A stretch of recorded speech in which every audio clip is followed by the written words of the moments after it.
Good morning friend. Mentors academy Suratgarh के channel पे आपका हार्दिक स्वागत है। अभी तक आपने अगर मेंटर्स एकेडमी सूरतगढ़ का यूट्यूब चैनल सब्सक्राइब नहीं किया है तो सब्सक्राइब करें और अपने फ्रेंडों को भी बताएं, जिससे कि आपको नोटिफिकेशन जल्दी मिल सके। साथ में ही दोस्तों JDM क्लासेस का यूट्यूब चैनल है, वो भी सब्सक्राइब करें, जिससे कि आपको थ्योरी के मोस्ट क्वेश्चन आने वाली वैकेंसी के लिए, जैसे लाइनमैन हुआ, रोडवेज हुई, DMRC आदि के लिए मोस्ट रहेंगे। तो उस चैनल को भी सब्सक्राइब करना ना भूलें। अपन चलते हैं दोस्तों क्वेश्चनों की तरफ। तो क्वेश्चन में अपना फर्स्ट क्वेश्चन आ चुका है।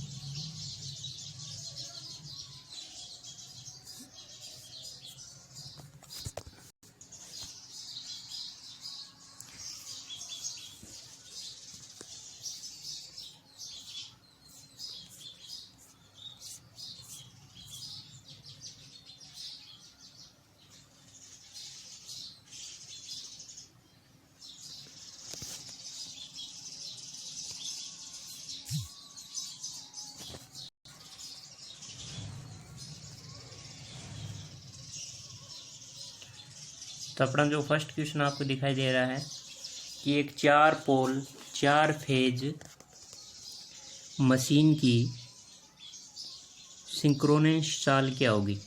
इसमें क्या बतानी है, सिंक्रोनस चाल बतानी है।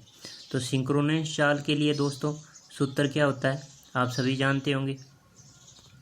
अगर अपने को क्या क्या दे रखा है, तो आपको स्पीड n याद करना है।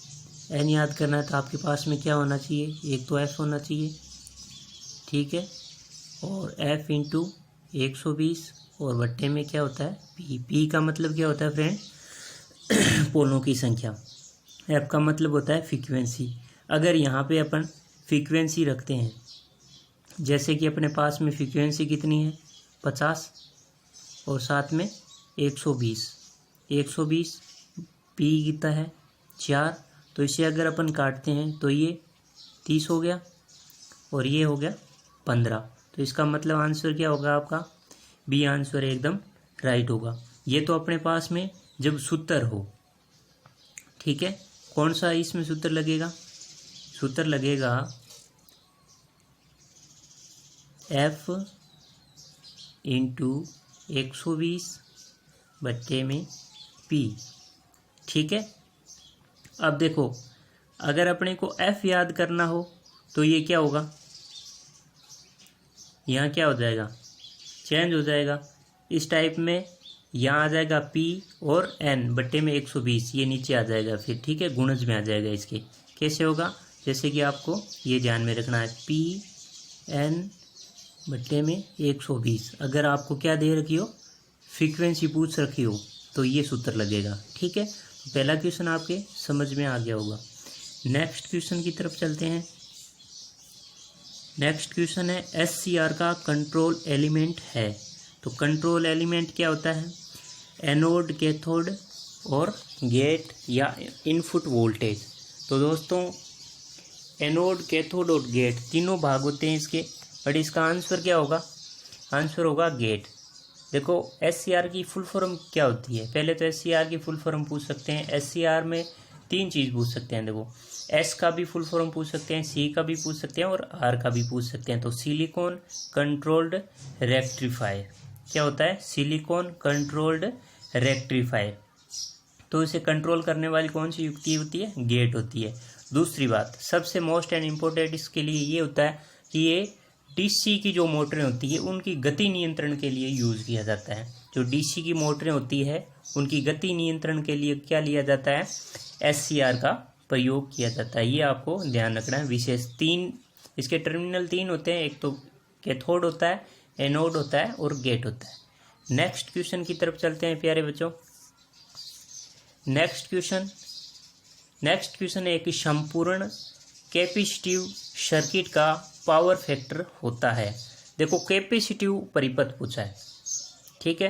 कैपेसिटिव परिपथ क्या होता है, कैपेसिटिव मतलब यहाँ एक सीधा सीधा इसने नाम नहीं लिया है, बट ये बोल रहा है वोल्टेज के बारे में बोल रहा है। तो वोल्टेज जो कैपेसिटिव परिपथ होता है उसमें क्या होता है, हमेशा लीडिंग होता है। आपने दोनों चीज़ सुनी है कि एक तो लैगिंग होता है, एक होता है लीडिंग होता है। लीडिंग और लैगिंग में अंतर क्या होता है, अगर लीडिंग का नाम आ जाए आपके सामने तो लीडिंग का मतलब होता है वोल्टेज आगे चलना। क्या होता है, वोल्टेज आगे चलना। अगर लैगिंग का हो तो उसमें क्या होती है, धारा आगे चलती है। ये कैपेसिटर है, ये क्या करता है, डीसी को रोकता है और एसी को जाने देता है। ये चीज़ आपको ध्यान रखनी है। तो इसका आंसर क्या होगा, ए आंसर एकदम बिल्कुल राइट होगा। नेक्स्ट क्वेश्चन की तरफ चलते हैं अपन। नेक्स्ट क्वेश्चन ये है कि लैंप लोड डैश लोड का एक उदाहरण है। यहाँ पे संयोजित करने वाला लैंप वाइंडिंग आपने दो सुनी होगी, ठीक है, एक लैंप होती है, एक वेव। अगर आपने नहीं सुनी है तो इसके बारे में थोड़ा सा बता देता हूँ। अगर लैंप की बात आ जाए, लैंप का मतलब उसमें क्या होगी, जो करंट होगा, जो धारा होगी, ठीक है, वो सबसे ज़्यादा होगी। ये आपको ध्यान में रखना है, ठीक है। अगर यहीं पे वेव का पूछ ले, वेव को हिंदी में प्यारे बच्चों तरंग बोलते हैं। क्या बोलते हैं, तरंग बोलते हैं, ठीक है। वेव समझते हो, सीआरओ में अपन जो चेक करते हैं, सीआरओ नाम सभी का सुना होगा। सीआरओ कैथोड रे ऑसिलोस्कोप, ठीक है, जिसके माध्यम से एसी की धारा और डीसी की धारा भी मापी जा सकती है, ठीक है। अलग अलग सर्किट के माध्यम से अपन हाफ वेव सर्किट भी यूज़ करते हैं, उसमें फुल वेव भी सर्किट यूज़ करते हैं, ठीक है। इसी टाइप से इसका आंसर क्या होगा, पूर्णतः प्रतिरोधी। क्या होता है, पूर्णतः प्रतिरोधी। इसमें धारा ज़्यादा बहेगी, ठीक है। अब एक सपोज करो, अगर किसी में धारा ज़्यादा बहेगी तो इसका मतलब उसमें क्या होगा, हीट उत्पन्न ज़्यादा हो रही है, तो क्या होगा, प्रतिरोधी परिपथ है वो एक टाइप का, ठीक है। वो इंडक्टिव परिपथ नहीं है। तो ए ऑप्शन इसका बिल्कुल राइट होगा, ठीक है। इसके बाद नेक्स्ट क्वेश्चन की तरफ चलते हैं प्यारे बच्चों। नेक्स्ट क्वेश्चन में है, प्रेरण मोटर में तिरछापन का लाभ निम्न में से कौन सा है। जो प्रेरण मोटर होती है, प्रेरण मोटर को इंडक्शन मोटर भी बोला जाता है, ये तो सिंपल है, आपको आता होगा। तिरछापन का निम्न में से कौन सा लाभ है, क्या लाभ है। इसमें पहला ए ऑप्शन दे रखा है, कॉर्निंग रोकना, क्रोलिंग टालना, या वर्धित रोटर प्रतिरोध, या उन्नत आरंभिक बला गुण। तो ये सभी चीज अपने निम्न लाभ होते हैं, ठीक है, निम्न लाभ होते हैं। तो इसका आंसर क्या होगा प्यारे बच्चों, डी ऑप्शन एकदम राइट होगा। फिर से मैं बोल रहा हूँ, किसी को किसी भी प्रकार का दिक्कत हो, कोई क्वेश्चन समझ में नहीं आया तो मुझे कमेंट करके बता सकते हैं। अगर अच्छा लगे तो लाइक करें। नेक्स्ट क्वेश्चन है, सीलिंग रोज का इस्तेमाल किसकी आपूर्ति के लिए किया जाता है। जो सीलिंग रोज होता है वो किसकी आपूर्ति के लिए किया जाता है। इसमें ऑप्शन आपको, ये क्वेश्चन सिंपल है, ऑप्शन मिल रहा है, पोर्टेबल उपकरण।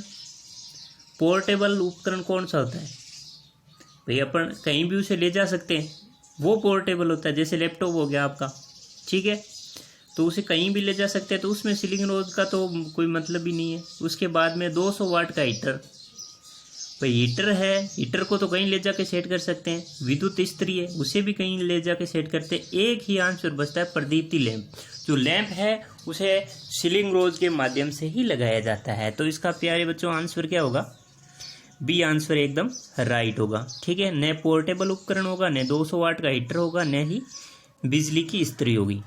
नेक्स्ट क्वेश्चन की तरफ चलते हैं। नेक्स्ट क्वेश्चन है, निम्न में से संधारित्र का कौन सा प्रकार है। संधारित्र का प्रकार है, देखो पहला है कागज, इलेक्ट्रोलाइटिक, फिर है सेरेमिक, फिर है माइका। देखो ये वैसे तो सभी है, क्या है इसका आंसर, आंसर सभी है, मगर इस चीज़ को समझो।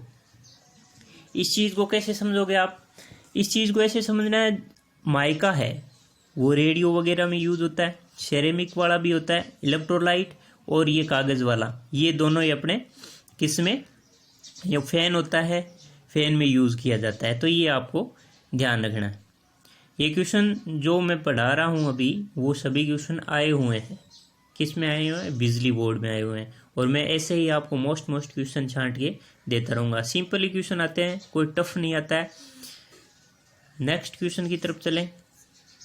तो नेक्स्ट क्वेश्चन है, और ये लगभग है तो 20 बार पूछा गया है, दिल्ली मेट्रो में, LMRC में, जो लखनऊ मेट्रो है उसमें भी पूछा गया था।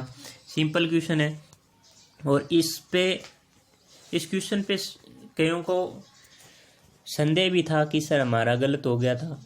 ठीक है, पिछली बार भी कई बच्चों का गलत हो गया, क्योंकि सब ने ज़्यादा कर क्या माना है, इलेक्ट्रॉन को। कि छोटा कण कौन सा होता है, इलेक्ट्रॉनों को माना है, या किसी ने अणु किया है। बट इसका आंसर क्या होगा प्यारे बच्चों, जो सरकार ने माना है वो परमाणु को माना है। ठीक है, इसके बाद में इनके वैज्ञानिक तो नाम आपको याद होंगे। ठीक है, इथ पग पर नाचे। ठीक है, इलेक्ट्रॉन का जे थॉमसन। ठीक है, ये हो गया, न्यूट्रॉन हो गया। ठीक है, और गोल्डस्टीन हो गया, ये आपको याद रखने हैं। ठीक है, रेदरफोर्ड हो गया, इत पग पर नाचे। नेक्स्ट क्वेश्चन की तरफ चलते हैं। नेक्स्ट क्वेश्चन है अपना, चुंबकीय परिपथ का विद्युत चुंबकीय वाहक बल विद्युतीय परिपथ के डैश के संदर्भ से होता है। तो इसका आंसर क्या होगा, बी आंसर एकदम राइट होगा, सॉरी ए आंसर एकदम राइट होगा। नेक्स्ट क्वेश्चन है, मिनिएचर बैटरी का इस्तेमाल साधारणतः किस में होता है।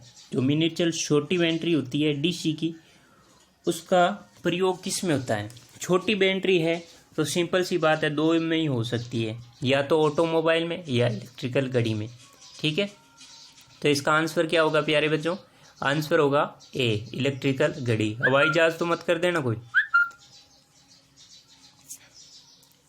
इसके बाद में नेक्स्ट क्वेश्चन की तरफ चलते हैं। शुष्क सेल का धनात्मक इलेक्ट्रोड बना होता है। तो शुष्क सेल का धनात्मक इलेक्ट्रोड हमेशा ये ध्यान में रखना कार्बन का ही बना होता है। नेक्स्ट क्वेश्चन की तरफ चलते हैं। सॉरी, ये क्वेश्चन पूरा नहीं हो पाया, ये क्वेश्चन कल मिल जाएगा आपको। कल अपन मोस्ट क्वेश्चन और पढ़ेंगे। अभी तक आपने इसमें लिंक नहीं देखी है ना, तो मैं आपको एक लिंक और प्रोवाइड कर देता हूँ। एक बार मैं दोबारा देखता हूँ, लिंक नहीं है क्या, लिंक नहीं है, मैं आपको लिंक दे रहा हूँ, उस लिंक को भी यहाँ दे रहा हूँ। देखो, आपको लिखना है टेस्ट मौज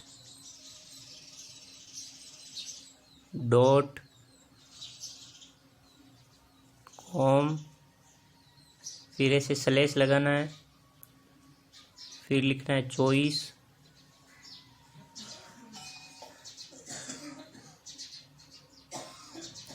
चौरासी 43। ठीक है, ये लगा के पासवर्ड आप कुछ भी लगा देना, आपका सर्च हो जाएगा। ठीक है।